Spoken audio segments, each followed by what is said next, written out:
Assalamualaikum semua, semoga semua sehat dan bahagia. Hari ini kita melanjutkan belajar tentang ekonomi, tentang masalah ekonomi dalam sistem ekonomi. Jadi seperti yang kita tahu, masalah ekonomi intinya adalah kebutuhan tidak terbatas, tetapi alat pemuas kebutuhannya terbatas. Nah, dari masalah ekonomi, kemudian kita mengenal ada masalah ekonomi klasik dan masalah ekonomi modern. Nah, bagaimana setiap negara memilih sistem ekonomi untuk mengatasi masalah ekonomi? Setiap negara memiliki cara yang berbeda-beda. Lebih jelasnya kita akan pelajari dalam kemakmuran ini adalah suatu keadaan di mana barang dan jasa sebagai pemuas kebutuhan tersedia dan mencukupi kebutuhan. Dan cara pemecahan masalah ekonomi klasik ini dengan cara melakukan kegiatan yang dapat mencapai tingkat kemakmuran tersebut, yaitu produksi, distribusi, dan konsumsi. Di masalah ekonomi klasik ini berpusat pada masalah produksi, distribusi, dan konsumsi. Nah, kita mulai dari masalah produksi dulu ya. Jadi masalah produksi itu adalah bagaimana memproduksi barang dan jasa yang dibutuhkan oleh orang banyak menggunakan tenaga kerja, dan bagaimana cara memproduksi barang dan jasa tersebut sehingga bisa memenuhi kebutuhan semua masyarakat. Coba kalian amati gambar tentang pembuatan masker di sebuah pabrik tersebut. Apa yang kira-kira kalian pikirkan tentang gambar tersebut saat pandemi COVID-19? Pasti kalian ingat saat pandemi COVID-19 di awal-awal dulu terjadi kelangkaan masker. Harga masker mengalami kenaikan karena permintaan masker bertambah, sedangkan produsen tidak dapat memproduksi masker dengan jumlah banyak sesuai dengan permintaan pasar. Nah, ini di masalah produksi. Yang kedua adalah masalah distribusi. Masalah distribusi artinya adalah bagaimana menyalurkan barang dan jasa dari produsen sampai konsumen, serta saluran distribusi apa yang akan digunakan. Distribusi ada dua ya, dapat dilakukan dengan dua cara, yaitu yang pertama adalah distribusi langsung dan distribusi tidak langsung. Distribusi langsung artinya menyalurkan barang dari produsen langsung kepada konsumen tanpa melewati perantara. Seperti misalkan kamu beli nasi goreng, penjualnya produksi sendiri dan langsung menjual dagangannya kepada kamu sebagai konsumen. Itu contoh distribusi langsung. Yang kedua adalah distribusi tidak langsung, artinya menyalurkan barang dari produsen kepada konsumen melalui perantara seperti pedagang besar atau grosir, pedagang kecil atau retailer, agen, makelar, komisioner, eksportir, importir, dan penyalur-penyalur lainnya. Itu adalah contoh distribusi tidak langsung. Misalkan yang paling gampang gas LPG ya, kita tidak bisa langsung mendapatkan ke produsen gas LPG, tapi melalui penyalur gas LPG-nya. Nanti dari penyalur masih ke toko dekat rumah kita ya, atau pedagang kecil atau lebih dikenal dengan retailer. Masalah konsumsi adalah apakah barang yang diproduksi dan telah didistribusikan ke konsumen tersebut benar-benar bermanfaat untuk konsumen atau malah terbuang sia-sia. Untuk melakukan kegiatan konsumsi dipengaruhi oleh dua faktor, yaitu faktor intern dan faktor ekstern.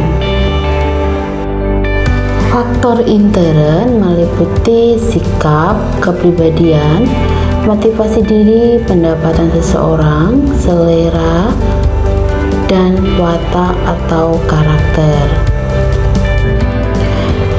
Faktor eksternal meliputi kebudayaan, adat istiadat, lingkungan masyarakat, status sosial, keluarga, dan pemerintah. Seiring berkembangnya zaman dan ilmu pengetahuan dan teknologi, muncul masalah ekonomi modern yang menekankan pada 3 hal, yaitu barang apa yang akan diproduksi dan berapa banyak atau lebih dengan what, bagaimana cara memproduksi barang tersebut atau who, dan untuk siapa barang-barang tersebut diproduksi atau for whom. Barang apa yang akan diproduksi dan berapa banyak atau what, maksudnya adalah manusia tidak mungkin memproduksi semua barang yang dibutuhkan karena adanya keterbatasan sumber daya yang disediakan oleh alam kita. Nah, untuk mengatasi hal tersebut, manusia harus pandai dalam membuat prioritas barang apa saja yang akan diproduksi dan berapa jumlah yang sesuai. Yang kedua adalah who atau bagaimana cara memproduksi barang tersebut. Memilih cara dan teknologi yang dipakai sangatlah penting dalam proses produksi. Pertimbangan teknologi modern atau padat modal maupun teknologi manual atau padat karya tentu harus melalui proses perhitungan yang detail. Hal ini berkaitan dengan efektivitas dan efisiensi dalam produksi. Yang terakhir, for whom atau untuk siapa barang-barang tersebut diproduksi. Masalah ekonomi ini menyangkut pasar mana yang dibidik didasarkan pada penghasilan daerah, gender, dan usia. Masalah ini sangat dipengaruhi oleh distribusi barang tersebut.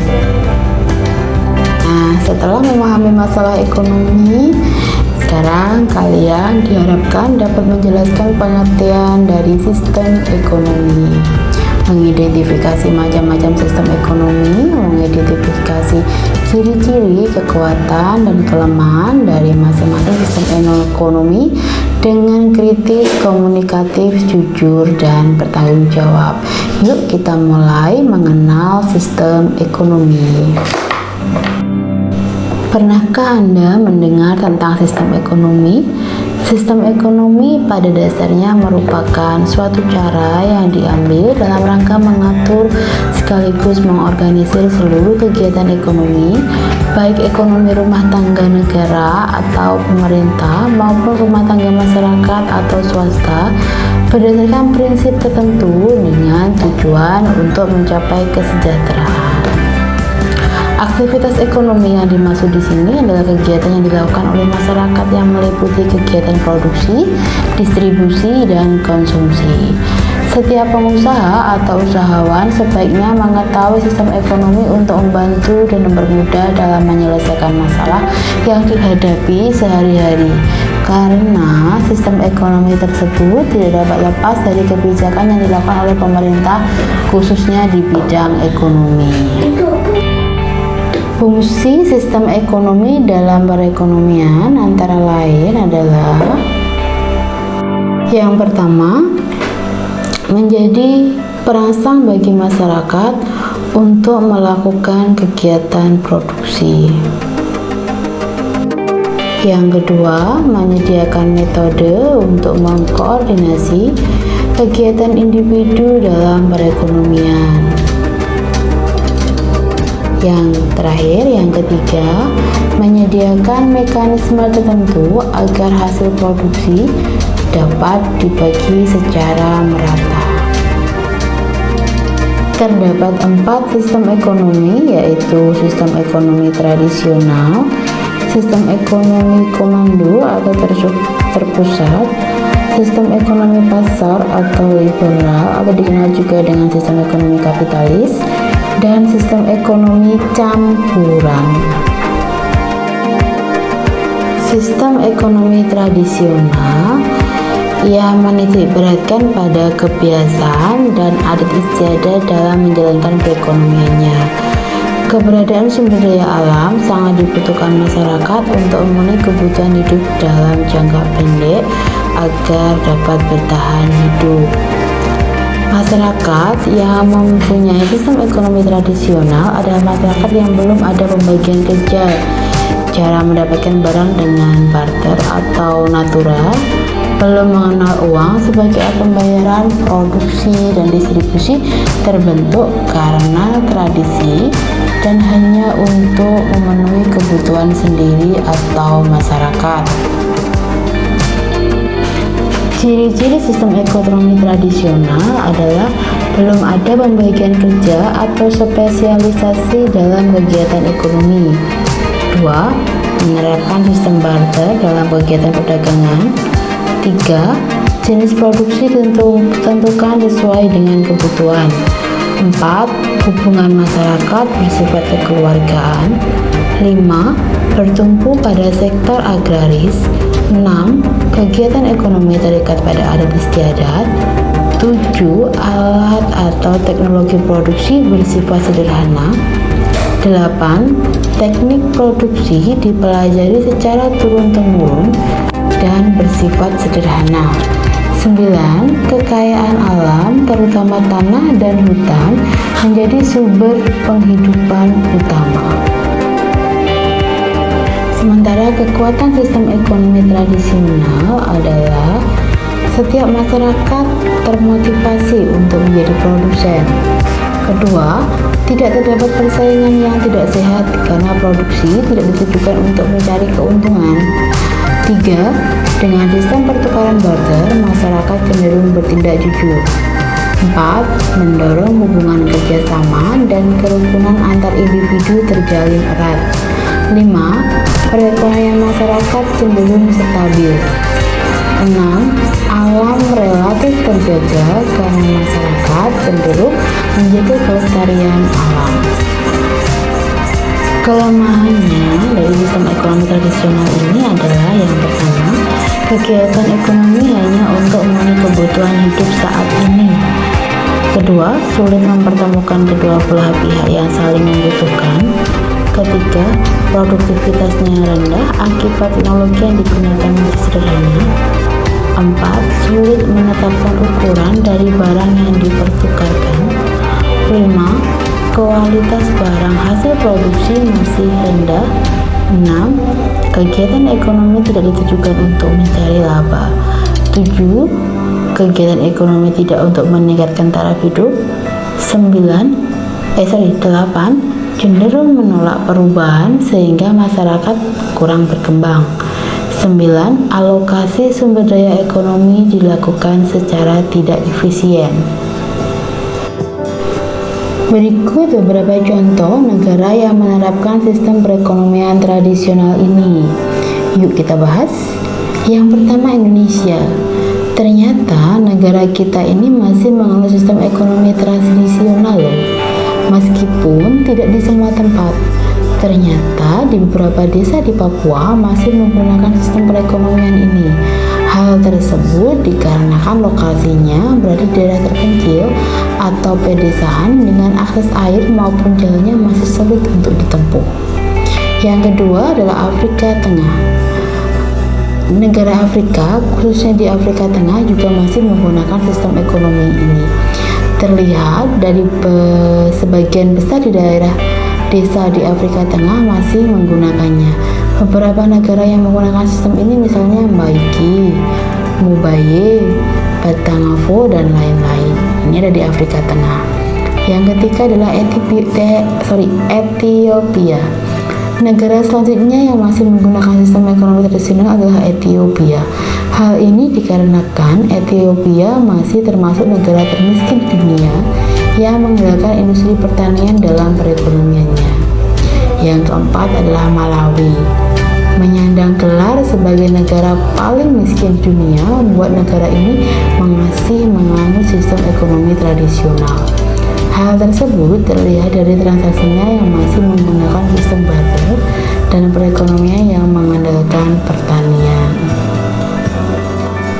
2. Sistem ekonomi komando atau terpusat. Sistem ekonomi komando adalah sistem ekonomi di mana seluruh kebijaksanaan perekonomian ditentukan oleh pemerintah, sedangkan masyarakat hanya menjalankan peraturan yang ditentukan. Sistem ekonomi komando ini berdasarkan pada teori yang ditemukan oleh Karl Marx dalam bukunya yang berjudul Das Kapital tahun 1867. Jadi sistem ini lebih bersifat memerintah karena campur tangan pemerintah di bidang ekonomi dengan melakukan pembatasan-pembatasan atas kegiatan yang dilakukan oleh masyarakat. Jadi terpusat pada pemerintah. Ciri-ciri sistem ekonomi komando atau terpusat. Yang pertama, sumber daya ekonomi dikuasai dan dimiliki negara sehingga hak milik pribadi hampir tidak ada atau tidak diakui. Kedua, tingkat harga dan tingkat bunga ditentukan oleh pemerintah. Ketiga, kebebasan dalam berekonomi bagi masyarakat sangat terbatas. Yang keempat, regulasi ekonomi diatur dan ditetapkan pemerintah. Kelima, jenis pekerjaan dan pembagian kerja ditetapkan dan diatur pemerintah. 6. Inisiatif dan hak milik perorangan dibatasi. Sistem ekonomi komando memiliki kekuatan dan kelemahan, yaitu yang pertama kita bahas kekuatannya dulu ya. Kekuatannya yang pertama, pemerintah menentukan jenis kegiatan produksi sesuai dengan perencanaan sehingga pasar dalam negeri berjalan dengan lancar. Kedua, relatif mudah melakukan distribusi pendapatan. Ketiga, pemerintah lebih mudah mengendalikan inflasi, pengangguran, atau berbagai keburukan ekonomi lainnya karena kegiatan ekonomi direncanakan oleh pemerintah. 4. Pemerintah bertanggung jawab penuh terhadap kegiatan ekonomi. 5. Program pemerintah cepat terwujud. 6. Pengendalian dan pengawasan lebih mudah dijalankan. Kelemahan dari sistem ekonomi terpusat. Yang pertama, tidak ada kebebasan untuk berusaha. 2. Hak milik perorangan tidak diakui. 3. Potensi, kreativitas, dan inisiatif masyarakat tidak berkembang sebab segala kegiatan ekonomi direncanakan oleh pemerintah. 4. Sering terjadi praktek monopoli yang merugikan masyarakat. 5. Sangat tergantung pada pemerintah. 6. Masyarakat tidak memiliki kebebasan untuk memiliki alat dan sumber daya. Negara mana saja yang menerapkan? Melihat penjelasan terkait sistem komando ini, apakah ada bayangan negara mana yang sekiranya menerapkan sistem ekonomi ini? Ternyata ada negara yang menerapkan sistem ini dan terkenal dengan negara sosialis. Adapun negara yang menerapkan sistem ekonomi komando ini diantaranya adalah Korea Utara. Sistem ekonomi pasar atau liberal adalah suatu sistem di mana negara memberi kebebasan kepada setiap orang untuk mengadakan kegiatan ekonomi. Sistem ini berdasar pada teori yang dikemukakan oleh Adam Smith pada tahun 1723 sampai 1790 dalam bukunya yang berjudul The Wealth of Nations yang diterbitkan pada tahun 1776 dengan ajaran pokoknya yaitu memberikan kebebasan perorangan di setiap sektor ekonomi. Ciri-ciri dari sistem ekonomi pasar atau liberal adalah sumber daya ekonomi dimiliki dan diatur swasta secara bebas. Yang kedua, adanya pembagian kelas atau status dalam masyarakat, yaitu kelas pekerja atau buruh dan pemilik modal. 3. Adanya persaingan usaha yang ketat dalam kegiatan ekonomi. 4. Pemerintah tidak melakukan intervensi atau campur tangan dalam pasar. 5. Pemilik modal berhak memiliki sumber-sumber produksi. Kekuatannya dari sistem ekonomi pasar ini adalah yang pertama, setiap individu bebas melakukan kegiatan ekonomi sesuai dengan keahlian dan keterampilannya. 2. Masyarakat dapat mengembangkan inisiatif dan kreativitas. 3. Adanya persaingan usaha dalam membuat produk berkualitas. 4.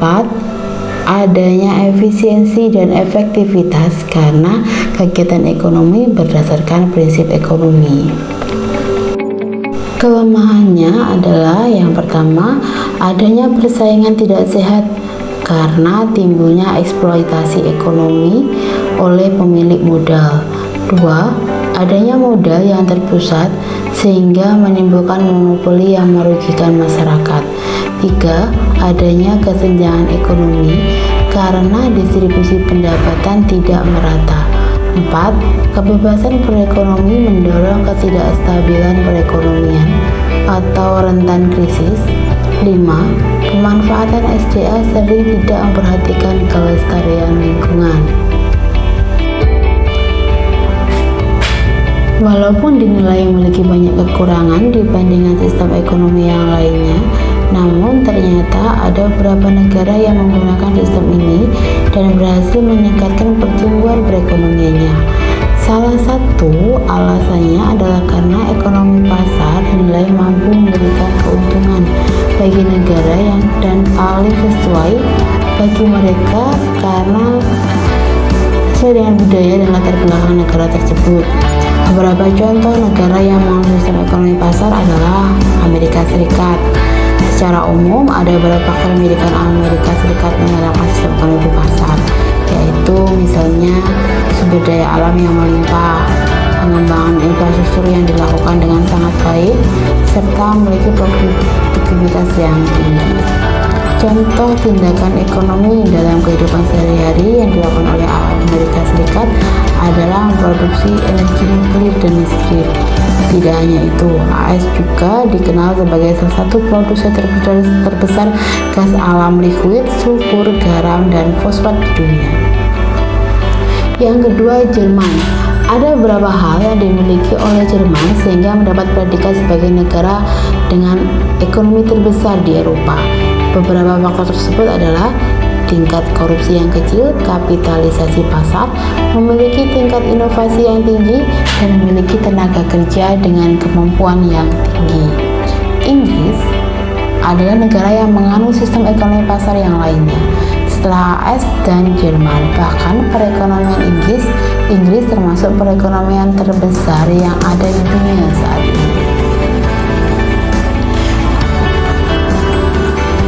Sistem ekonomi campuran adalah sistem ekonomi yang menitikberatkan interaksi antara pemerintah dan swasta dalam melakukan kegiatan ekonomi. Pada penerapan sistem ini, pemerintah dan swasta memiliki peran yang seimbang. Sistem ini mencegah penguasaan sumber daya ekonomi secara penuh atau sumber daya vital oleh kelompok tertentu. Pemerintah berperan dalam pengawasan dan pengendalian kegiatan perekonomian. Swasta diberi kebebasan menentukan kegiatan perekonomian yang ingin dilakukan. Sistem ini banyak diterapkan oleh banyak negara, terutama negara non-blok. Jadi, yang ketika Perang Dunia I dan II, mereka sebagai korban sebagai daerah jajahan atau tidak berpihak pada blok barat dan blok timur. Ciri-ciri sistem ekonomi campuran. Yang pertama, tatanan ekonomi merupakan perpaduan antara sistem ekonomi pasar dan terpusat. 2. Barang modal dan sumber daya vital dikuasai pemerintah. 3. Adanya peran berimbang antara pemerintah dan swasta dalam perekonomian. 4. Campur tangan pemerintah dilakukan dengan kebijakan ekonomi sehingga terjadi persaingan yang sehat. Kekuatan dari sistem ekonomi campuran adalah pertumbuhan ekonomi terjaga kestabilannya. Kemudian kedua, inisiatif dan kreativitas bisa berkembang. 3. Campur tangan pemerintah bisa meminimalkan monopoli usaha oleh pihak swasta. 4. Pemerintah lebih fokus dalam memberdayakan sektor usaha mikro, kecil, dan menengah atau UMKM. Kelemahannya, campur tangan pemerintah yang lemah memungkinkan berlakunya sistem ekonomi pasar. Kedua, campur tangan pemerintah yang terlalu kuat bisa mendekati sistem ekonomi komando. 3. adanya kesulitan dalam memenuhi kebutuhan masyarakat yang beragam. Yang keempat, timbul KKN karena kurang pengawasan dari pemerintah. Negara mana sajakah yang menerapkan sistem ekonomi campuran? Negara yang menganut sistem ekonomi campuran tercatat sebagai negara bekas anggota non-blok, di mana mayoritas terdapat di benua Asia dan Afrika. Mereka adalah Indonesia, India, Malaysia, Mesir, dan lain sebagainya. Oke, terima kasih sudah menyimak videonya sampai habis. Semoga video ini bermanfaat. Jangan lupa dirangkum. Terima kasih. Wassalamualaikum warahmatullahi wabarakatuh.